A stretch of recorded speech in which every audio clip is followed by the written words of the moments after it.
来到苗栗，有一个60外岁男子，家己一个人驶车到后龙水尾海沙堡来看海，结果这个车是陷入去沙堡内底，因为要中大水了，这男子赶紧找朋友来拖车，想袂到朋友的车嘛陷入去沙堡。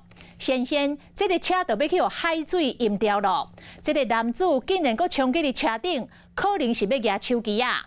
结果互海涌冲去，早起伫个落水点附近找到人，已经明显死亡。 规台轿车强要互海水淹过去啊！附近的钓客甲民众拢真紧张，因为车主敢若是要登去车顶摕手机啊，结果呢，互海涌冲去，无看到人啊！要回来就到一半了，我就跑到前面要去接他，对，一个不见的啊！很吵的，他要回去车上拿东西也快，走不回来这样啊！海巡甲警方接到通报，随去现场找人。目击者还是有看到说他有在游回来，那个游到一半就不见了。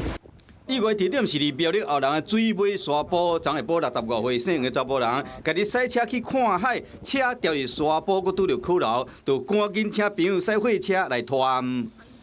来救他，结果他车子开到一半，小货车也卡住了。一款的车强要互水淹过啊，就冲登车顶，讲要摕手机啊，互海涌冲去。你们从苗栗市场过来？对。爸爸平常有上班吗？没有。 家属接到通知，冒到现场，为昨下晡甲海巡一直找到暗时，天光继续找，一直到早起10点50分左右，才伫落落海北边超过1公里的所在找到人，不过已经无开案。Hello， 我是林纯佩，想要掌握最及时的新闻资讯或是体坛动态吗？赶快按赞、订阅、开启小铃铛，锁定华视新闻的 YouTube 频道。